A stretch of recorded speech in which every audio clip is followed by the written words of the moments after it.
दोस्तों, योगी आदित्यनाथ उत्तर प्रदेश के मुखिया हैं, डबल इंजन की सरकार चला रहे हैं और उनके मुंह से गलत जानकारी अगर निकलती है तो उसका मजाक भारतीय जनता पार्टी वाले भी बनाते हैं। जी हां, केशव प्रसाद मौर्य भी अब योगी आदित्यनाथ को कहीं ना कहीं चिढ़ा रहे हैं।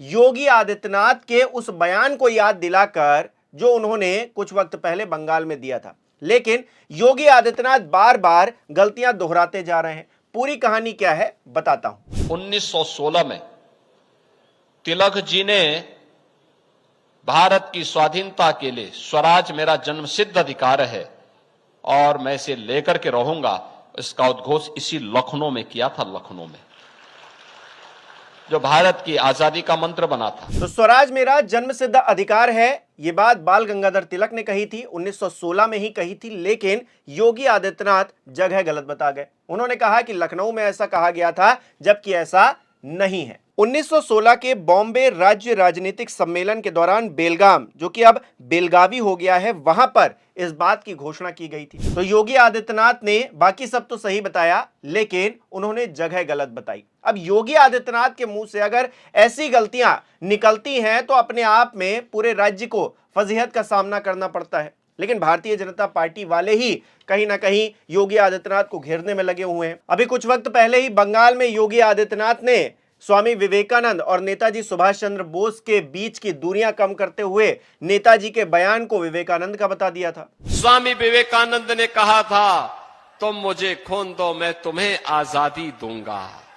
इसी बयान को लेकर योगी आदित्यनाथ खूब ट्रोल किए गए कि भाई विवेकानंद ने नहीं कहा था तुम मुझे खून दो मैं तुम्हें आजादी दूंगा, बल्कि नेताजी सुभाष चंद्र बोस ने ऐसा कहा था। अब उसी बयान का जिक्र प्रधानमंत्री नरेंद्र मोदी भी मंच पर जाकर कर रहे हैं। बड़ी बात ये है, नेताजी सुभाष बाबू ने कहा था तुम मुझे खून दो मैं तुम्हें आजादी दूंगा। बंगाल के मेरे भाइयों बहनों, आप हमें आशीर्वाद दीजिए, हम आपको आजादी देंगे। आप हमें आशीर्वाद दीजिए, हम आपको आजादी देंगे। तो जब प्रधानमंत्री नरेंद्र मोदी भी सुभाष चंद्र बोस के उस बयान का जिक्र कर रहे हैं तो उसे कोट करते हुए केशव प्रसाद मौर्य क्या लिख रहे हैं, देखिए। नेताजी सुभाष चंद्र बोस ने कहा था तुम मुझे खून दो मैं तुम्हें आजादी दूंगा, आप हमें आशीर्वाद दीजिए, हम आपको टीएमसी के भय से आजादी देंगे। माननीय प्रधानमंत्री श्री नरेंद्र मोदी जी को इन्होंने टैग भी कर दिया है। लेकिन बड़ा सवाल यह है कि प्रधानमंत्री ने तो बहुत सारी बातों का जिक्र किया है, लेकिन केशव प्रसाद मौर्य सिर्फ एक बयान का जिक्र करते हुए उसे शेयर क्यों करते हैं? क्या वो योगी आदित्यनाथ को चिढ़ा रहे हैं? क्या वो योगी आदित्यनाथ को इस बाबत कहीं ना कहीं तंज कस रहे हैं कि आप सही बयानबाजी नहीं करते हैं, आप सही लोगों को कोट नहीं करते हैं? और योगी आदित्यनाथ के लिए ये फजीहत वाली बात तो है ही।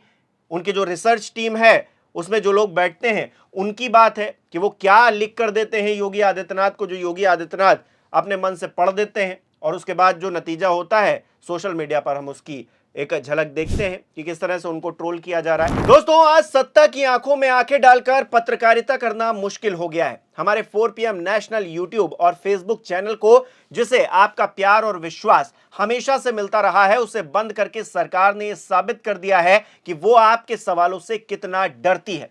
मुश्किल दौर है, लेकिन हम न रुके थे और न ही रुकेंगे। हम सच के लिए हमेशा लड़ते रहेंगे। ऐसे में 4 PM यूपी को ज्यादा से ज्यादा ज्वाइन करें और स्वतंत्र पत्रकारिता को जिंदा रखने के लिए जितना हो सके उतना हमारा आर्थिक सहयोग करें। आपके सहयोग से ये जंग हम जीत कर रहेंगे। तो योगी आदित्यनाथ उत्तर प्रदेश के मुख्यमंत्री हैं। उत्तर प्रदेश कोई छोटा राज्य नहीं है, देश का सबसे बड़ा सूबा है। उसकी कमान अगर उनके हाथ में है तो उनकी जो रिसर्च टीम है, जो उनको भाषण लिखकर दे रही है, या फिर वो अगर खुद से भी चीजें कर रहे हैं तो उनको इंप्रूवमेंट करने की जरूरत है।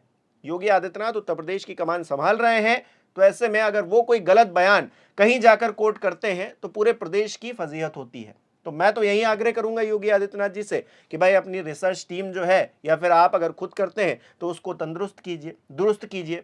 स्वामी विवेकानंद ने कहा था तुम मुझे खून दो मैं तुम्हें आजादी दूंगा।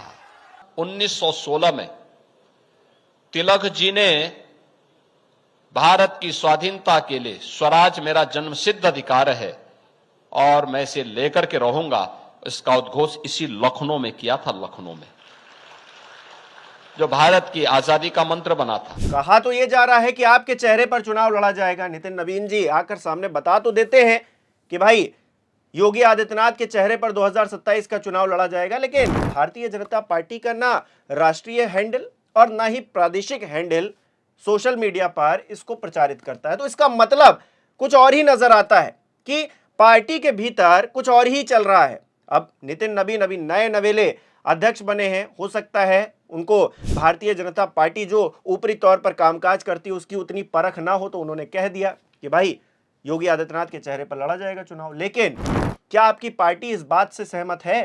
क्या पूरी पार्टी एकमत है आपके चेहरे पर? क्योंकि सारे चुनाव प्रधानमंत्री नरेंद्र मोदी के चेहरे पर ही होते आए हैं, तो उत्तर प्रदेश के अंदर चीजें कैसे बदल जाएंगी? और 2024 का हाल तो हमने देखा ही है। इसके अलावा सर्वे तो आ ही गया है कि भारतीय जनता पार्टी या तमाम दलों के जो विधायक हैं वो सही ढंग से काम नहीं कर रहे हैं और जनता उनको हटाने के मूड में है। तो ऐसे में भारतीय जनता पार्टी के सबसे ज्यादा विधायक हैं। बीजेपी को सोचना होगा कि इस बार वो कितने लोगों को रिपीट करेगी, क्योंकि असंतोष जिस तरह से दिखाई दे रहा है भारतीय जनता पार्टी के विधायकों के भीतर, कहीं ना कहीं जो गुस्सा फूटता है, अक्सर हम उनकी खबरें जो है दिखाते भी हैं आपको कि कभी ब्राह्मण समाज के भीतर या फिर कभी और समाज, किसी और समाज के भीतर जो आग है, जो ज्वाला है वो भड़क उठती है। तो ऐसे में विधायक तो असंतुष्ट हैं और विधायकों के असंतुष्ट होने के पीछे की वजह जो है जनता की असंतुष्ट होना है, क्योंकि उनका कामकाज नहीं हो पा रहा है। तो फिर सरकार किसके भरोसे चल रही है? क्या उसी नारेबाजी के चक्कर में चल रही है जो योगी आदित्यनाथ मंच पर खड़े होकर तमाम राज्यों में देते हैं, उत्तर प्रदेश की धरती पर भी देते हैं? लेकिन अब उसमें भी जब वो गड़बड़ करने लगे हैं तो क्या पटरी से रेल उतर चुकी है? ये जो डबल इंजन की सरकार चल रही है, क्या इस बार बोरिया बिस्तरा इसका पैक होने वाला है? ये तो जनता ही तय करेगी। आपको क्या लग रहा है, योगी आदित्यनाथ जिस तरह की बयानबाजी कर रहे हैं, क्या वो फजीहत नहीं करवा रहा उत्तर प्रदेश की? स्वामी विवेकानंद ने कहा था, तुम मुझे खून दो मैं तुम्हें आजादी दूंगा। 1916 में तिलक जी ने भारत की स्वाधीनता के लिए स्वराज मेरा जन्मसिद्ध अधिकार है और मैं इसे लेकर के रहूंगा, इसका उद्घोष इसी लखनऊ में किया था, लखनऊ में, जो भारत की आजादी का मंत्र बना था। और अगर करवा रहा है तो योगी आदित्यनाथ जी को क्या करना चाहिए, उसके लिए जो है आप सुझाव भी दे सकते हैं कमेंट करके। इस वीडियो को लाइक करना, शेयर करना मत भूलिएगा। हमारे चैनल को सब्सक्राइब नहीं किया तो वो भी जरूर कीजिएगा। आप हमें सहयोग भी कर सकते हैं ज्वाइन बटन पर क्लिक करके। बहुत बहुत धन्यवाद।